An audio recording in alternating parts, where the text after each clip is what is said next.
running independent childbirth preparation workshops in the north of Adelaide, a home educating parent and a strong advocate for women's fundamental right to birth where and with whom she chooses, free from coercion and duress. She has also completed her graduate certificate in private maternity care through Griffith University and previously written to the health department about the current maternity care crisis. Thank you. Midwifery is an ancient profession. For as long as women have given birth, there have been those who have attended them. I hear of beautiful traditions in the oldest cultures, in undisturbed Indigenous congregations where birth is sacred, a protected time. There are places in the world where the local people have mixed with the Western world and where women are free to choose a combination of their traditional culture alongside a Western approach to maternity care. Midwifery, particularly in the small but intimate world of the privately practicing midwife, they blend together some of the most ancient knowing and being, a trust in birth and the normal physiological process of bringing new life into the world. With the latest tertiary degrees and understanding of the ever-evolving research and literature and access to constantly evolving technologies in which women are able to choose to participate in. I am a midwife, and after my own traumatising hospital birth, a birth that would be deemed textbook and relatively uncomplicated physically, I chose to give birth at home for my 2 subsequent babies. My births at home were everything that they needed to be. I was safe, I was supported, I was loved, I was home. The beauty of planning to give birth at home means that you are, or should be, free to decide or consider at any point during your labour if it's still the right choice for you.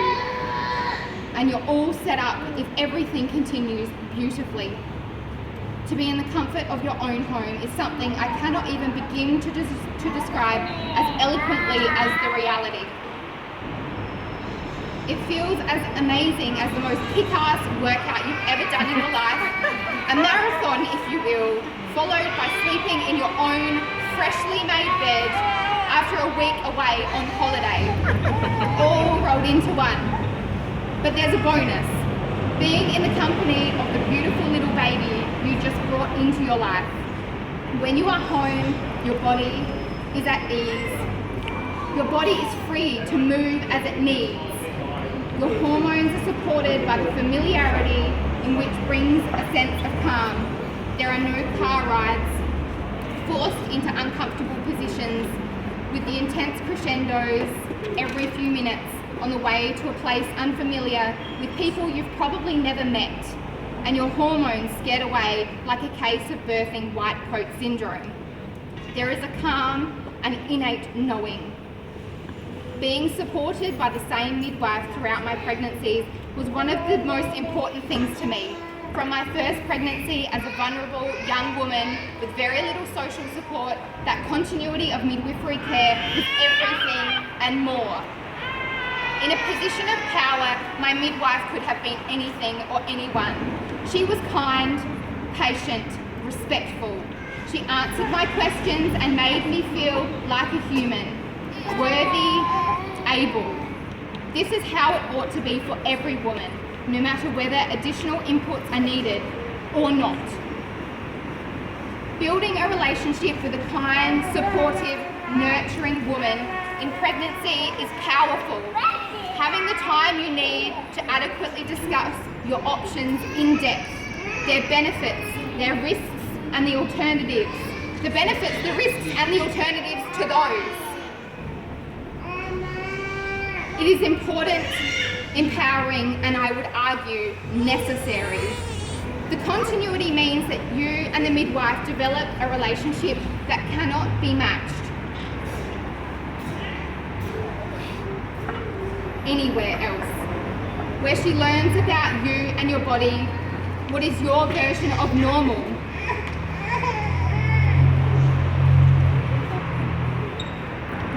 How to detect things. Sorry, hang on. I have a baby.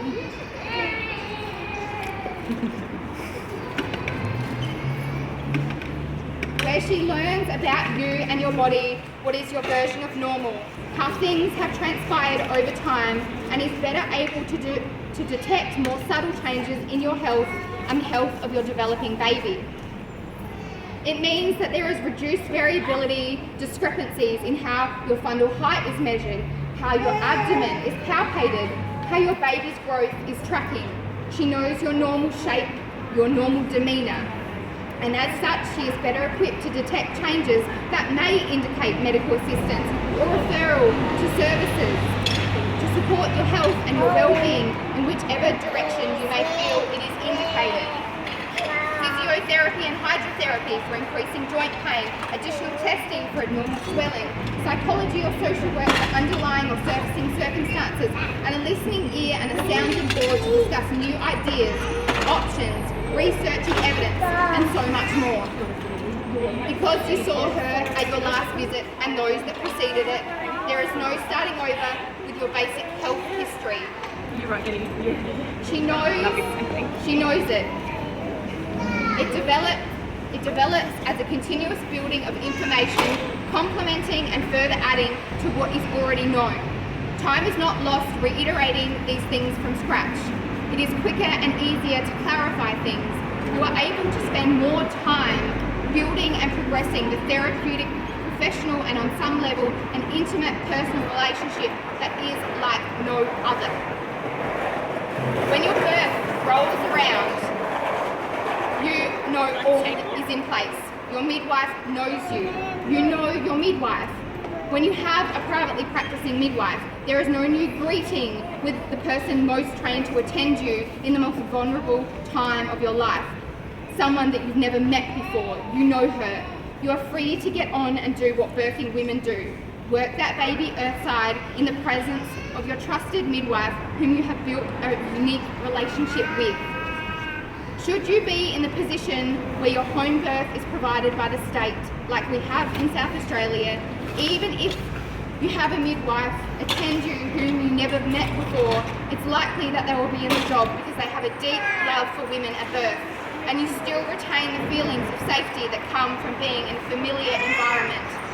My births at home were everything that I needed to feel safe, secure, and bring my babies into the world of calm and a warm, loving embrace. My only regret is that I should have decided earlier, investing in one of the amazing privately practicing midwives that Adelaide has to offer much, much sooner. While there are only a few, their love for midwifery and being with women shines very bright.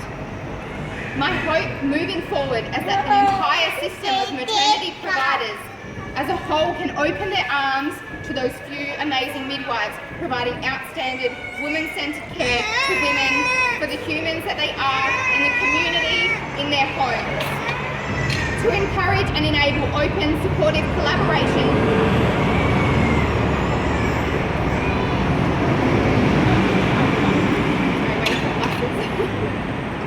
where egos are left at the door, where private midwives are able to continue in addition to any other care, should multidisciplinary input become indicative to provide that midwifery care to the woman who needs her, who knows her.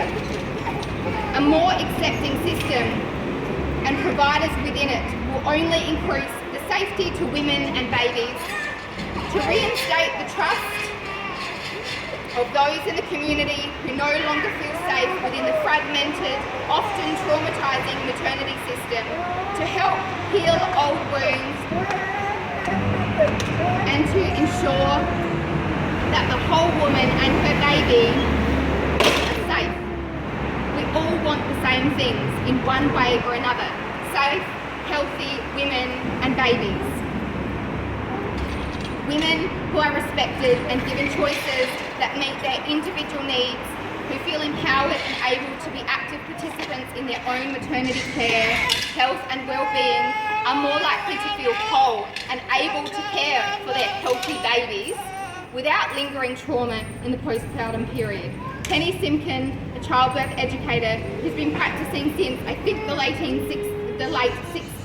60s, found that the biggest factor in birth satisfaction an experience that is free from trauma, has less to do with the physical events that occurred, but how we were made to feel, regardless of the events that occurred, regardless of whether the births were easier or more difficult.